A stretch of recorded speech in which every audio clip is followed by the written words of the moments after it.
ஆண்டவராகிய இயேசு கிறிஸ்துவின் நாமத்தினாலே ஆரோக்கியமான செய்தி நேரம் என்ற நிகழ்ச்சியோடு இணைந்திருக்கிற அன்பான தேவ பிள்ளைகள் யாவருக்கும் இயேசு நடத்தி காட்டுவார் ஊழியத்தின் சார்பாக எங்கள் அன்பின் வாழ்த்துக்களை தெரிவித்துக் கொள்கிறோம். தேவனுடைய பிள்ளைகளை, இந்த நாளிலும் நாம் கர்த்தருடைய வார்த்தையை தியானிப்பதற்கு முன்பாக நம்மை அர்ப்பணித்து கர்த்தருடைய வார்த்தைக்கு நிறைய நாம் கடந்து செல்லலாம். நன்றி சொல்லுகிறோம் பரிசுத்த ஆவியானவரே. இந்த நாளிலும் நீங்க எங்களோடு கூட இடைபட போகிற உம்முடைய சத்தியமுள்ள வார்த்தைக்கு எங்களை முழுவதுமாய் தாழ்த்தி அர்ப்பணிக்கிறோம். ஹல்லேலூயா. உள்ளம் உதிக்கும் உறுதி அளிக்கும் கள்ளம் கபடெல்லாம் அகற்றும் கடிந்து கொள்ளும் காரைகள் போக்கும் கனமடைய வழி நடத்தும் சத்திய வேதம் பக்தரின் கீதம் சுத்தர்கள் போகும் பாதையின் தீபம் உத்தம மார்க்கம் காட்டும் சத்திய வேதம். இயேசுவின் நாமத்தில் ஜெபிக்கிறோம் எங்கள் நல்ல பிதாவே, ஆமென் ஆமென். இந்த நாளிலும் நாம் எடுத்துக்கொண்ட வேத வசனம் சங்கீதம் 75:10. நீதிமானுடைய கொம்புகளோ உயர்த்தப்படும். ஆமென். நாம் தேவனுக்கு பிரியமான பிள்ளைகளாய், நாம் நீதிமான்களாய் வாழும்போது கண்டிப்பாக கர்த்தர் நம்மை எல்லா இடத்திலும் எல்லா காரியத்திலும் உயர்த்துவார். இதுல எந்தவித சந்தேகமும் இல்லை. தேவனுடைய பிள்ளைகளே, இந்த சங்கீதத்தை ஆசாப் பாடுகிறார்.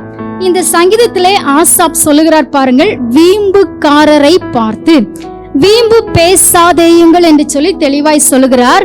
துன்மார்க்கரை பார்த்து சொல்லுகிறார், கொம்பை உயர்த்தாதிருங்கள், உங்கள் கொம்பை உயரமாய் உயர்த்தாதிருங்கள் என்று சொல்லி சொல்லுகிறார்.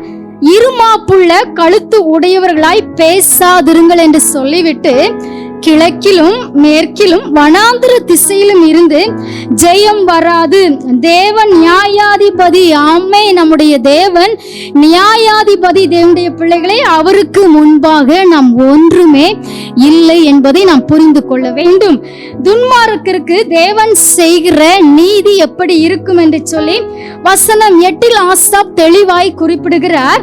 இந்த கடைசி நாட்களிலே நாமும் நம்முடைய தேவன் கிருபையாய் கொடுக்கிற எந்த ஒரு தருணங்களையுமே நம்முடைய வாழ்க்கையிலே நாம் வீணாக்கி விடவே கூடாது. தேவ பிள்ளைகளே, உலகத்தார் போல நாம் என்ன செய்யக்கூடாது? வீம்பு பேசியோ அல்லது பெருமையாகவோ இருந்து விடாதபடிக்கு தாழ்மை உள்ள தேவனுடைய பிள்ளைகளாய் நம்முடைய தேவனை முழு இருதயத்தோடு நாம் பாடி கீர்த்தனம் பண்ணுகிறவர்களாய், அவருடைய அன்பை மற்றவர்களுக்கு நாம் அறிவிக்கிறவர்களாய் வாழ்ந்து தேவ நாமத்தை நாம் மகிமைப்படுத்த வேண்டும். அதற்காகத்தான் நாம் இன்றைக்கு அழைக்கப்பட்டிருக்கிறோம்.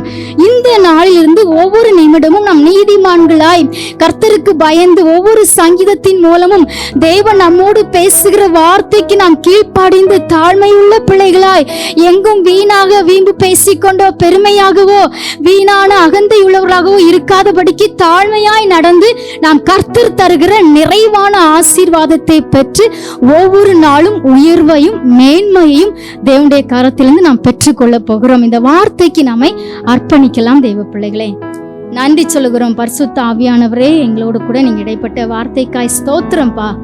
நாங்களும் உங்களுடைய பார்வைக்கு முன்பாக ஒன்றுமே இல்லை ஆண்டவரே. நாங்க ஒவ்வொரு நாளும் நீதிமான்களாய் நடக்க எங்களுக்கு கிருபை தாரும். உம்முடைய நாமம் எங்கள் மூலமாய் மகிமைப்படட்டும்பா. உம்முடைய கரத்திலே தாழ்த்தி அர்ப்பணிக்கிறோம். இயேசுவின் நாமத்தில் ஜெபிக்கிறோம் எங்கள் நல்ல பிதாவே, ஆமென்.